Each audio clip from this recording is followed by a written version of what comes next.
नगराध्यक्ष पदांसाठी मोदी साहेब हे शहरातील वाहतूक, स्वच्छता आणि पायाभूत सुविधा आणि प्रशासनातील अडचणी यावर स्पष्ट व स्थिर काम करण्याची त्यांची तयारी आहे. साताऱ्याचा नियोजित आणि शिस्तबद्ध विकास करणे हा त्यांचा उद्देश आहे. टाळ्यांच्या गजरामध्ये नामांकन स्वागत करूया.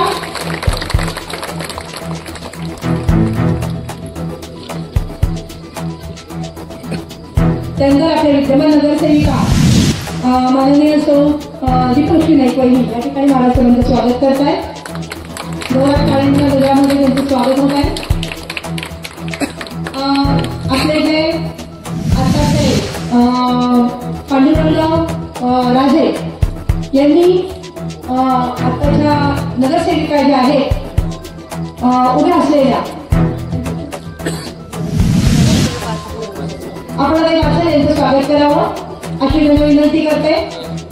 त्यांनी खूप मोठं म्हणून दाखवलेलं आहे. धन्यवाद. पुन्हा एकदा टाळ्यांच्या गजरामध्ये स्वागत करा. धन्यवाद. यानंतर कार्यक्रमाला वेळ झालेला आहे याची कल्पना आहे. भारतीय जनता पार्टीचे अनेक उमेदवार नगराध्यक्ष पदाचे आमोदा होते यांचा या ठिकाणी सत्कार घोषित करतायत.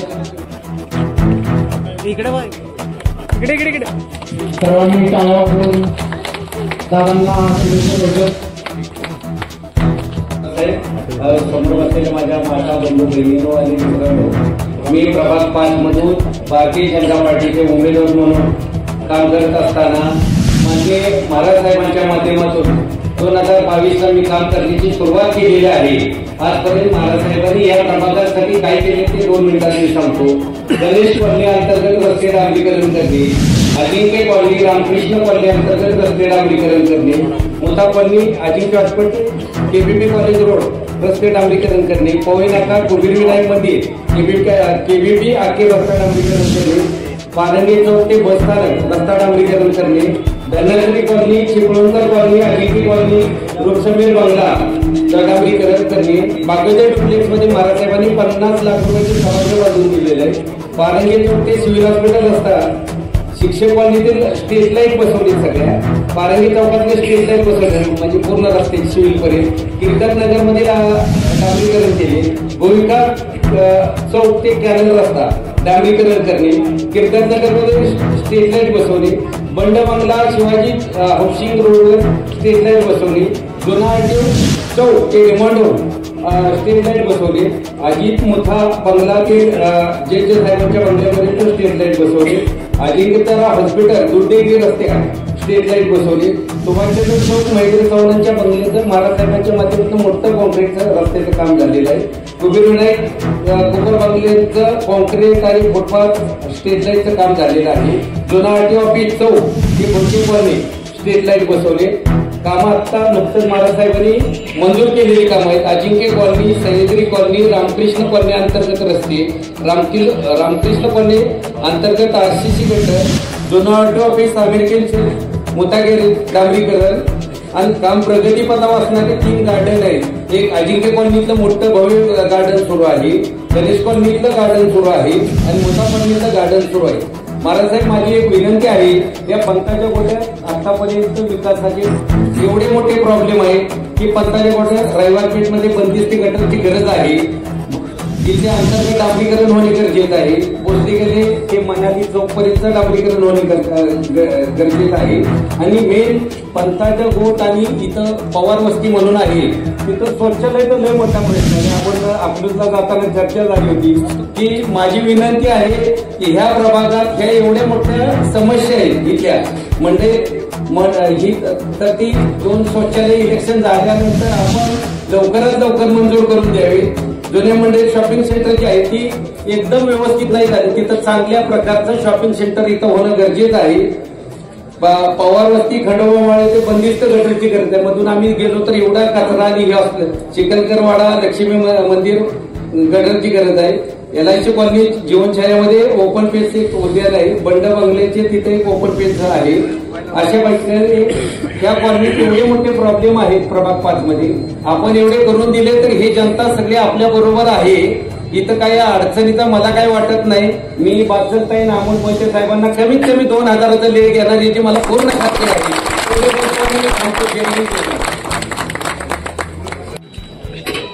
आदरणीय व्यासपीठ आणि माझ्या बंधू भगिनींनो, मी सौ अपर्णा अविनाश बाचल. मी वॉर्ड क्रमांक 5 मधून उमेदवारीसाठी उभी आहे. आपण समाजाचे काहीतरी देणे लागतो ही माझी भावना होतीच. त्यातच मला ही संधी मिळाली, त्याचं मी सोनं करेन. आपल्या प्रभागातील नागरिकांच्या ज्या काही समस्या असतील ते सोडवण्याचा मी प्रयत्न करू. धन्यवाद. जय हिंद, जय महाराष्ट्र.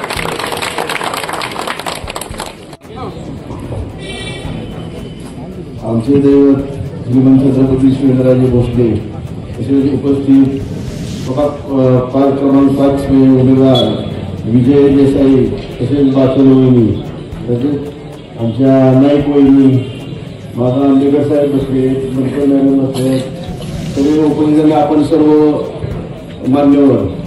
आज 2025ला नगरपालिका घातलेल्या इलेक्शनमध्ये 500 उमेदवारांच्या आज आम्हाला महाराज लोकांनी उमेदवारी दिलेली आहे.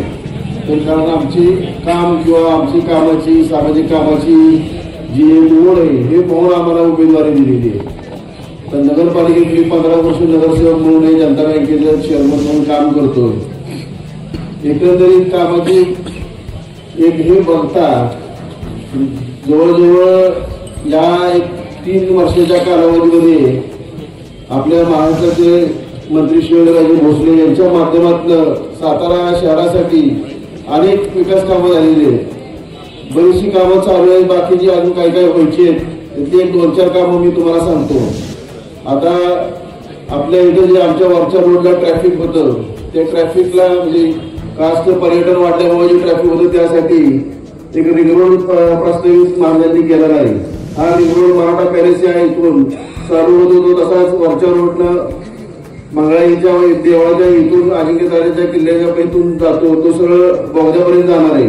ते बोगद्यापासून तिथे मोठा एक पूल होऊन तो डायव्हर्ट होऊन कासला जाणार जे ट्रॅफिक आहे ते कासला जाणार, तसाच तो रिंग रोड मेळा रोडला जॉईन होणार आहे. असे मोठे दिव्य असे प्रोजेक्ट चालू आहेत, अशी बरीचशी कामं चालू आहेत. आम्ही सुद्धा नगरपालिकेच्या माध्यमातून आपल्याला पाणी भरपूर आहे, पण आता एक 2-3 किलोमीटरची कासची लाईन राहिलेली आहे, ते सुद्धा आता पाणी आपल्याला नगरपालिकेचं चालू होईल.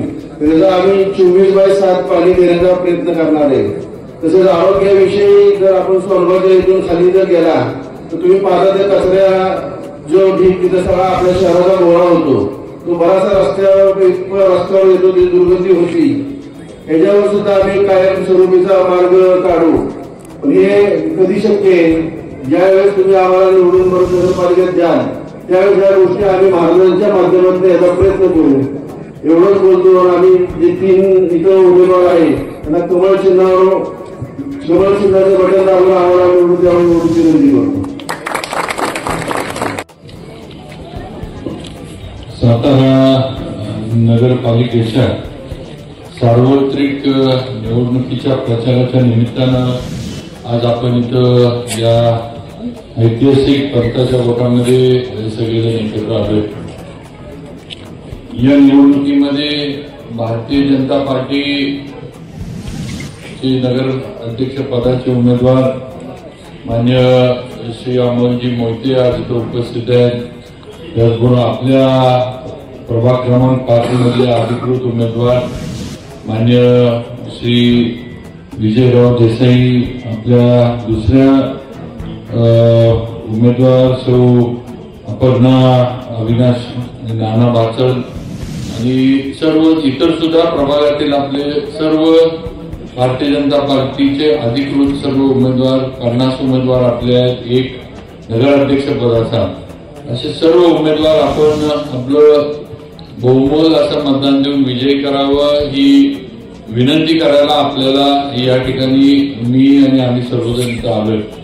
आज इथं स्टेजवर सौ दीपलक्ष्मी नाईक इथं उपस्थित आहेत. आपल्या विद्यमान आणि आता निवडणूक झाली की माझी होणार पण अजून पण विद्यमान आहे त्यामुळं नाईक वहिनी इथं उपस्थित आहेत.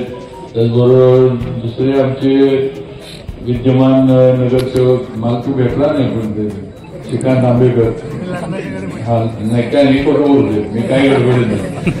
दुसरे आपले नगरसेवक श्रीकांत आंबेकर आज इथं उपस्थित आहेत. त्याचबरोबर भारतीय जनता पार्टीच्या आमच्या पदाधिकारी बंधन मॅडम तो उपस्थित आहेत. सर्वच नजमा भाभी आज इथं बऱ्याच दिवसांत दिसत्या, त्या सुद्धा आज इथं उपस्थित आहेत. आणि सर्वच आपला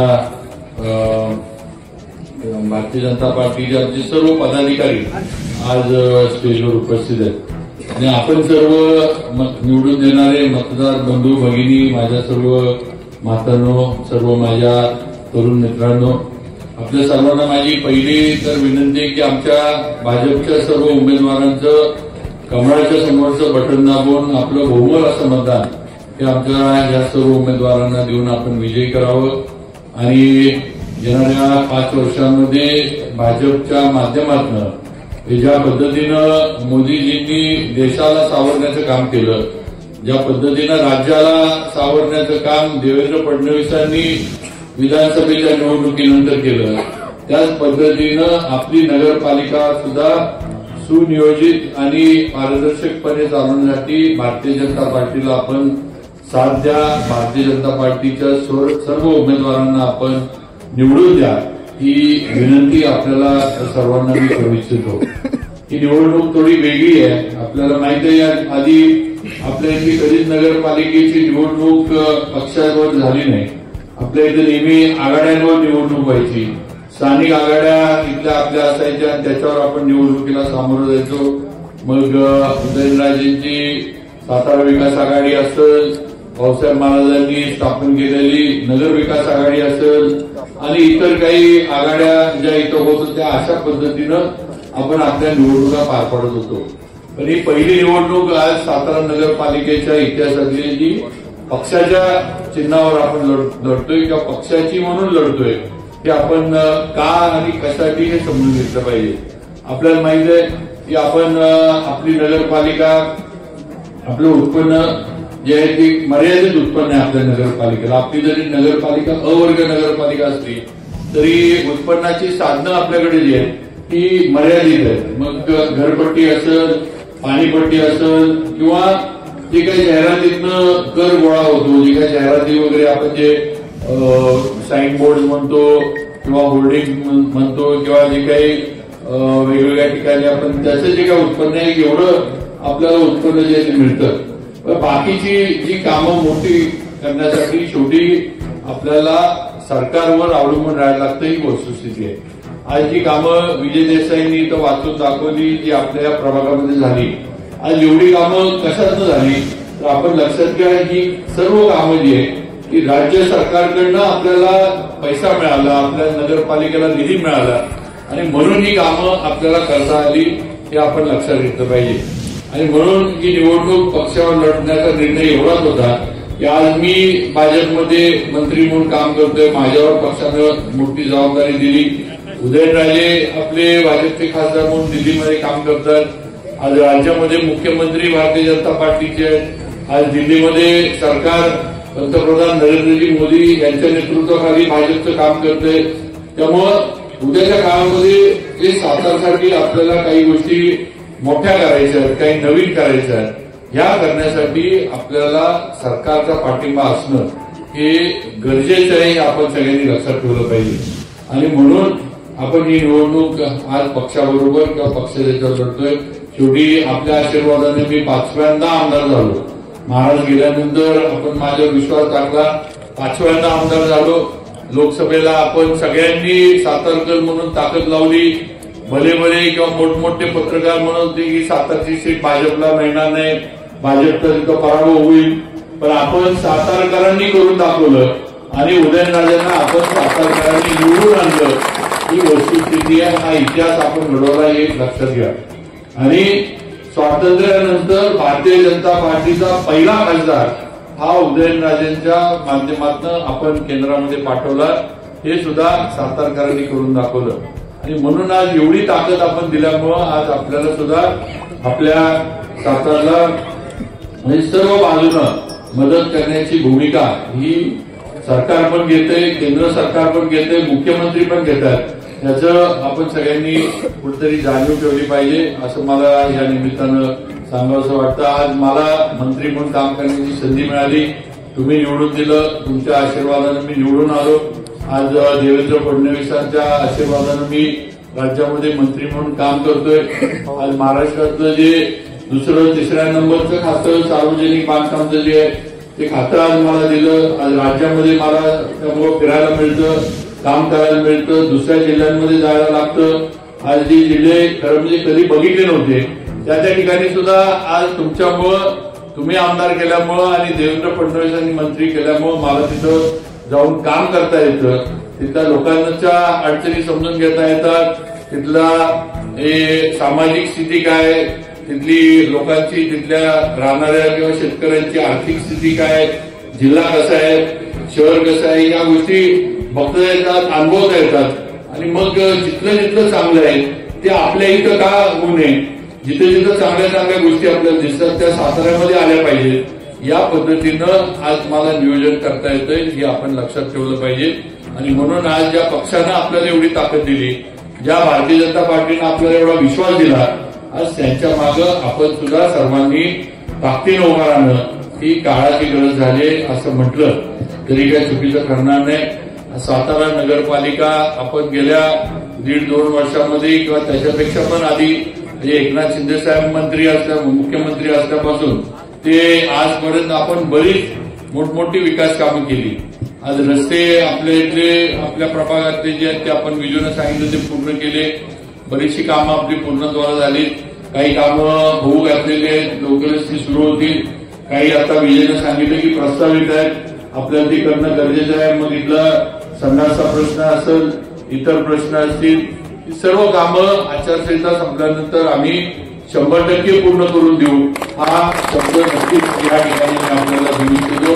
कुठलीही जी कामं विजय देसाईंनी तिथं बोलले की काय अवघड आहेत किंवा अडचणीची आहेत किंवा होऊ शकत नाहीत अशी अजिबात नाही आहेत, त्यामुळे 100% ही कामं रखडली असली, मागं पडली असली तरी येणाऱ्या निवडणुकीचं आचारसंहिता संपली की ती पूर्णत्वाला जातील। पण ती करत असताना माझी आपल्याला विनंती आहे की आपल्याला थोडं प्रभागाच्या बाहेर जाऊन विचार करायला लागणार आहे। आज आपल्याला सातारकर म्हणून कधी तर विचार करायला लागणार आहे किंवा आपला सातारा आपल्याला कसा करायचा, नुसतं माझा प्रभाग, माझंच घराच्या समोरचा रस्ता किंवा माझंच घराच्या दारातलं गटर एवढ्या पुरतं आता आपल्याला मर्यादित विचार करून चालणार नाही। शेवटी हे शहर आपलं आहे, हे शहर तुमचं, माझं, आपलं सगळ्यांचं शहर आहे। हे शहर कसं बनवायचं पुढं, या शहराचं सुशोभीकरण कसं असावं, या शहरातले रस्ते कॉन्क्रीटचे आपल्याला कसे करता येतील, या शहरात लाईटची सोय चांगल्या पद्धतीने कशी देता येईल, जे आपल्या जवळपास जे पर्यटनाची स्थळं आहेत ती कशी आपल्याला डेव्हलप करता येतील की ज्याच्या माध्यमातून लोक इथं बाहेरचे येतील आणि त्यांच्या माध्यमातून 4 पैसे तुमच्या माझ्या मुलांना इतर व्यवसायातनं, हॉटेल असेल, इतर व्यवसाय असेल त्यातनं मिळाले पाहिजेत, अशा पद्धतीनं आपल्याला विचार करायला लागणार आहे। आज आपण नेहमी तक्रार करतो की आता शिक्षणाच्या सोयी साताऱ्यात चांगल्या झाल्यात, आज प्रत्येक कॉलेजला डिग्री, डिप्लोमा सगळं आज उपलब्ध आहे। मला वाटतं 15-20 वर्षापूर्वी रहितचे काही ठराविक कॉलेज सोडले तर दुसरा अभ्यासक्रम घ्यायचा म्हटलं तर पुन्हा कोल्हापूर इकडच्या शिवाय आपल्या मुला मुलींना पर्याय नव्हता। पण आज शिक्षणाची परिस्थिती आपल्या इथली बदलली आहे आणि एक सगळ्यांची खंत असायची की मुलं मुली शिकतात आणि नोकरीला पुण्याला जातात आणि आई वडील इथं राहतात आणि याच्यावर पर्याय एकच होता की सातारला स्वतःचा आयटी पार्क नवीन स्थापन व्हावा आणि आपल्या केंडवाडीमध्ये 84 एकर जमिनीवर आज आयटी पार्क सुद्धा देवेंद्र फडणवीसांच्या माध्यमातून आपल्याला मिळालेलं आहे। लवकरच त्याचं काम सुरू होईल। आज आपल्या मनामध्ये आपली मुलं मुली लांब असण्याची जी खंत आहे ती या माध्यमातून नक्की दूर होणार आहे आणि इथं सुद्धा मोठ्या प्रमाणावर आयटी इंडस्ट्री आणून त्या ठिकाणी आपल्या मुलांना, आपल्या मुलींना तिथं नोकरी कशी मिळेल हा प्रयत्न आपल्याला सर्वांना करायचा आहे। पण या सगळ्यासाठी शेवटी आपल्याला सरकार बरोबर राहिलं पाहिजे। ज्या पक्षाचं सरकार आहे, ज्या पक्षाचे नेते आहेत, ज्या पक्षाचे मुख्यमंत्री आहेत अशा भाजप पक्षाबरोबर आपल्याला राहिलं पाहिजे, लक्षात घ्या। रिंग रोडचा विषय आज आपल्या इथं वाहतूक कोंडी होती, आपण बघतोय। आता जिथं जिथं रस्ता आपल्याला रुंद करता येतो तिथं तिथं आपण करतोय, परत जुनी घरं आहेत, जुने वाडे आहेत, ते काय आपण पाडू शकत नाही। जोपर्यंत तिथलं बांधकाम निघत नाही तोपर्यंत तिथे रुंदी आपल्याला रस्त्याची मिळत नाही. त्यामुळे आता ही वाहतूक कोंडीची सातारात व्हायला लागली आहे. कारण गाड्या काही कमी होत नाहीत, गाड्या लोक घेतच राहतात. आज प्रत्येक घराच्या दारामध्ये नाही म्हटलं तरी 3-3, 4-4 टू व्हीलर आपल्याला बघायला मिळतील. एक 4 व्हीलर बघायला मिळाली ही वस्तुस्थिती आहे. आणि असं असताना वाहतूक कोंडीला आपल्याला संपूर्ण शहरामध्ये तोंड द्यायला लागतं. प्रामुख्यानं पोवई नाक्याचा परिसर, राजवाड्याचा परिसर, कन्हाळीचा परिसर आणि खालच्या रस्त्याचा परिसर, मधला रस्ता जो आपला आहे हा सगळा जो आहे हा ठराविक कालावधीमध्ये तिथं वाहतूक कोंडी होती. कास्ट वाहतूक सुरू झाली, पर्यटक वर कास्ट द्यायला लागले की आदलतवाड्यापासून समर्थ मंदिर ते बोगदा या ठिकाणी तासन तास ट्रॅफिक जॅमला सगळ्यांना तोंड द्यायला लागतंय की ही सुद्धा वस्तुस्थिती आहे. आणि मग याच्यावर काहीतरी उपाय निघाला पाहिजे की वाहतूक कोंडी साताऱ्यातली सुटली पाहिजे. म्हणून ज्याचा उल्लेख अमोल मोहितेंनी केला की आज आपण सातारसाठी एक वेगळा रिंग रोड आपण पीडब्ल्यूडी कडे आता प्रस्तावित केलाय. हा रिंग रोड हायवे पासून म्हणजे शाहूनगर, विलासपूर, शाहूनगर, अजिंक्यताऱ्याच्या रोडला जोडून तसाच हा रस्ता बोगद्यापर्यंत न्यायचा, बोगद्यावरून पूल करायचा आणि पूल करून पॉवर हाऊसला तो जोडायचा आणि पॉवर हाऊसच्या इथनं तो रस्ता जो कासला जाणार आहे तो झालेलाच आहे. पण तिथून हा रस्ता आंबेदरे, मारदरे मार्गे परत जुन्या मेढा रस्त्याला जोडायचा. अशा पद्धतीचा आपण रिंग रोड प्रस्तावित केलाय आणि हे पीडब्ल्यूडी कडेच आपण दिलंय. शेवटी विभाग माझ्याकडेच आहे त्यामुळे मीच मंजुरी याला देणार आहे. त्यामुळे नक्की हे फार चांगलं आणि वाहतूक कोंडीच्या दृष्टीनं हे सगळ्यांना सोयीचं असं एक आपण पर्याय काढलाय आणि हे सगळं टेक्निकली आपण इकडून काढलंय. असं समजू नका की बाबा आणि अमोल मोहित्यांना वाटलं म्हणून इकडून रस्ता नेला आणि तिकडून काढला, असं अजिबात नाही. आमचा प्रयत्न होता की आदलतवाड्यापासून पूल करता येतोय का आपण बघावं. त्या आदलतवाड्यापासून जर वाहतूक आपल्याला थेट बोगद्याच्या बाहेर कासला जाणारी काढून देता आली तर आपल्याला अडचणी ज्या आहेत ते तोंड आपल्याला द्यायला लागणार नाही. पण त्या ठिकाणी पुलाला रुंदी मिळत नाही. त्या ठिकाणी जे सर्वेला आलेली कंपनी होती त्यांचं म्हणणं होतं साहेब इथं जर पूल करायचं म्हटलं ते एकतर 4 पदरी होऊ शकत नाही कारण तेवढी तिथं रस्त्याची रुंदी नाहीये. अगदी 2 पदरी करायचं म्हटलं तरी त्या ठिकाणी जी खुदाई करायला लागत ती खुदाई करत असताना घरं पडण्याची शक्यता 100% आहे कारण घरं जुनी आहेत. त्यामुळे देवले साहेब इथं पूल जो आहे हा व्यावहारिक होत नाही आणि काम करताना फार अडचणीला आपल्याला सगळ्यांना तोंड द्यायला लागणार. म्हणून मग हा रिंग रोडचा प्रस्ताव आपण तयार केला. त्यामुळे फार मोठं काम आपण रिंग रोडचं जे आहे ते आज पूर्णत्वाला नेतोय. आज राजवाडा परिसरामध्ये सुद्धा आपण 4 मजली पार्किंग हे त्या ठिकाणी करतोय. या राजवाड्याला गेलं किंवा मोठी चौकात गेलं की पार्किंगची समस्या सगळ्यांनाच आहे. सिलेक्शन असेल, इथं जी काही दुकानं सगळी आहेत तिथे गेले की 100% पार्किंगची समस्या होती. त्यामुळे आज राजवाड्याच्या इथं जे जुना जनावरांचा दवाखाना आहे त्या ठिकाणी आपण नगरपालिकेच्या माध्यमातून 4 मजली पार्किंग करतोय. मग त्या 2 व्हीलर आणि 4 व्हीलर अशी पार्किंगची सोय आपण त्याच्यामध्ये केली आहे. आणि खाली जी आहे मी मगाशी पण सांगितलं आज राजवाड्याला जी चौपाटी उघड्यावर बसती तिथे जे सगळ्यांना उघड्यावर बसून खायला लागतं, ग्राउंड फ्लोअरला या सर्व चौपाटी धारकांना किंवा तिथल्या व्यावसायिकांना आपण कायमस्वरूपी जागा त्यांना तिथं बांधून देणार आहे. म्हणजे त्यांनी तिथं व्यवसाय करावा, फिरायला येणाऱ्या त्या लोकांना तिथं कट्टे, बसायला पाण्याची सोय, लाईटची सोय सगळ्या गोष्टी तिथं त्यांना उपलब्ध करून त्याच्यामध्ये त्यांना त्यांच्या व्यवसायाचं पण एक संरक्षण राहील. येणाऱ्या लोकांना, महिलांना, मुलींना सुद्धा बसायला जागा होईल आणि एक सुरक्षितता या सगळ्याला राहील. अशा पद्धतीनं आपण ते नियोजन केलंय आणि मग राजवाड्याचा जो मोकळा होणारा परिसर जो आहे तो प्रस्तावित केलाय. आणि हे करत असताना आमचं मत असं सगळ्यांचं आहे की आज आपण पुण्याला मॅचेस बघायला जातो. आज म्हाळुंगे एवढं पुण्याच्या बाहेर आहे, ते तर पुण्यामध्ये पण नाही. पण आज त्या ठिकाणी इंटरनॅशनल मॅचेस होतात, त्या ठिकाणी बाहेरचे लोक येऊन बाहेरचे खेळाडू येऊन खेळून जातात. मग सातारामध्ये काय अडचण नाही, इथं काय प्रॉब्लेम आहे. इथं सुद्धा बाहेरच्या मॅचेस, इंटरनॅशनल मॅचेस आपल्या स्टेडियमवर व्हाव्यात अशा पद्धतीचं इंटरनॅशनल स्टँडर्डचं स्टेडियम सातारमध्ये बांधण्याचं नियोजन हे आपण शासनाच्या कडे प्रस्तावित केले. लवकरच या सर्व गोष्टी आचर्चेचा समजे की एक आपण मान्यतेलाही करू.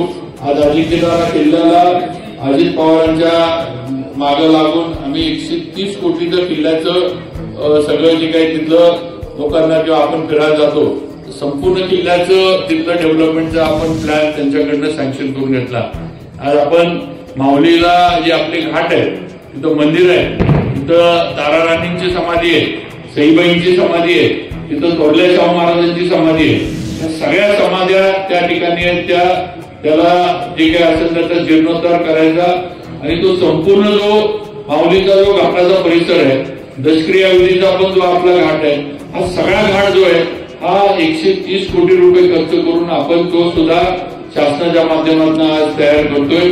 आणि या माऊली म्हणजे संगम माऊली ते क्षेत्र माऊली या दोन्हीकडे जायला यायला आपण नदीवर एक पादचारी पूल सुद्धा करतोय. म्हणजे फक्त लोकांनी फिरायला जावं, संध्याकाळी तिथं घालवायला जावं, थोडं विरंगुळा केंद्र टाईप किंवा आपण रंकाळा कोल्हापूरचा बघितलाय, हे साधारण रंकाळ्याच्या धर्तीवर या ठिकाणी या मंदिराच्या परिसरामध्ये या घाटाची निर्मिती आपण आज करतोय की जिथं संध्याकाळी जाऊन लोकांना बसता येईल, सकाळी जाऊन बसता येईल, फिरता येईल आणि थोडाफार वेळ घालवता येईल अशा पद्धतीचं ते घाटाचं नियोजन सुद्धा आपण केलं. अशा अनेक प्रकल्प आपण केले. आज आपल्या शाहूपुरीमध्ये आपण ऑलिम्पिक साईज स्विमिंग पूल आपण तिथं बांधतोय, पुण्याचा तलाव. आज स्विमिंग पूलचं काम 60-70% पूर्ण होत आलंय. लवकरच हा स्विमिंग पूल पण पूर्ण होईल. म्हणजे उद्या आपल्याला तर हा पुण्याचा तलाव वापरता येणारच आहे नगरपालिकेचा, पण त्याचबरोबर देशातल्या सुद्धा स्पर्धा या ठिकाणी आपल्या स्विमिंग पूलला ज्या आहेत त्या पोहण्याच्या घेऊ शकतो आपण. अशा पद्धतीचा अद्यावत आपण तिथं स्विमिंग पूल करतोय. अशी अनेक कामं आपण सुरू ठेवली, केली, रस्ते केले, पुढे सुद्धा करू. आणि म्हणून माझी आपल्याला विनंती की आज हे सगळं करायचं असलं तर आपल्याला भाजपला निवडून आणणं किंवा भाजप बरोबर राहणं, भाजप पक्षाला ताकद देणं हे तुम्ही आम्ही सर्वांनी केलं पाहिजे. आज ज्या वेळेला इंटरव्ह्यू झाले आम्हाला त्यावेळेला दिसत होतं की फार मोठ्या प्रमाणावर नाराजीला आपल्याला तोंड द्यायला लागणार, कारण जागा 50 आणि भाजपकडे इंटरव्ह्यूला 400 लोक आली होती. कारण त्यांना माहित होतं की इथं विजय जो आहे तो इथंच आहे, दुसरीकडे कुणी किती जरी काही जरी आपटलं तरी तिथं विजय होणार नाहीये, त्यामुळे विजय इथंच आहे. तेव्हा आम्हाला माहित होतं की 50 लोकांना उमेदवारी दिल्यानंतर 350 लोक नाराज होणार. आणि आज सुद्धा आपण बघतो की आपलीच लोक आपल्या विरोधात जाऊन उभा राहिली. विरोधात यात तसं वेगळं कोण नाही. काल परवाजी आपल्याच मांडीला मांडी लावून बसली होती, काल परवाजी आपल्या बरोबरच काम करत होती. आज 30 लोक अपक्ष म्हणून जाऊन विरोधामध्ये उभी राहिली. का तर उमेदवारी कोणाला तरी एकाला गेली, आम्हाला उमेदवारी मिळाली नाही, पण आम्हालाही मान्य नाही, आम्ही विरोधामध्ये उभा राहणार. म्हणजे याच्यामध्ये कामाचा काही विषय नाहीये, फक्त विरोधासाठी विरोध आणि आम्हाला उमेदवारी मिळाली नाही पण आम्ही उभा राहणार. ह्याचा कुठेतरी विचार आपण मतदार म्हणून केला पाहिजे. ह्याच्यामध्ये प्रभागाचं काही भलं व्हावं किंवा शहराचं काही चांगलं व्हावं हा विषय अजिबात नाही. फक्त तिकीट आम्हाला मिळालं नाही म्हणून आम्ही विरोधात उभा राहतोय, हे सगळ्यात महत्वाचं कारण आहे. आपण लक्षात घ्या.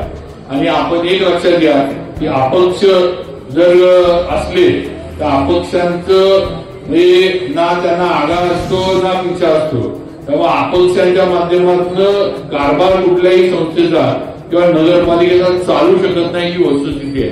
कारण आज आम्ही भाजपमध्ये आहे, आम्हाला काहीतरी पक्ष संघटना काहीतरी आम्हाला काम करताना काहीतरी बंधन आहे. एक चाकोरीतनं आम्हाला सगळ्यांना काम करायला लागणार आहे. आज आम्हाला वर सुद्धा विचारणारे नेते मंडळी आहेत जे आम्हाला सुद्धा वर विचारतात की सातारमध्ये काय चाललंय, की असं गावात नाहीये, की तसं गावात नाहीये. त्यामुळे आज पक्षामध्ये आम्हाला सुद्धा कुणाला उत्तर द्यायला लागतात. पण अपक्ष हे कुणाच्याही म्हणजे कुणालाही मानलेले नसतात आणि कुणालाही ते नसतात. आज इकडं उद्या तिकडं परवा तिकडं असंही अपक्षांचं राजकारण असंही आपण लक्षात ठेवलं पाहिजे. म्हणून माझी विनंती आहे की कुणी भावनिक करल, काही भावनिक सांगण्याचा प्रयत्न करल तर त्याला अजिबात कुठेही तुम्ही बळी पडू नका.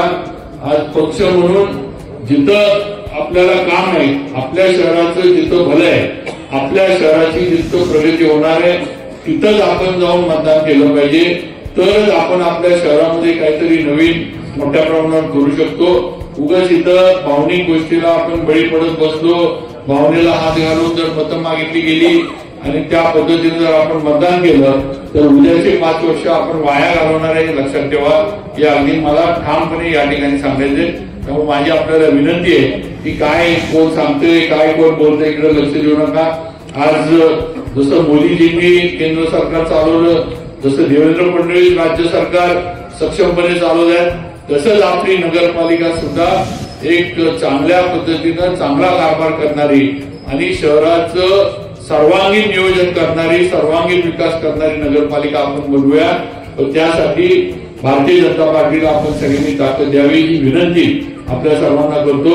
आमचे सर्व उमेदवार जे अधिकृत आहेत असे सर्व उमेदवार आपण कमळाच्या समोरचं बटन दाबून आम्हाला सर्वांना उमेदवारांना निवडून द्यावं ही विनंती या ठिकाणी आपल्या सर्वांना करतो आणि माझे दोन शब्द थांबवतो. जय हिंद, जय महाराष्ट्र.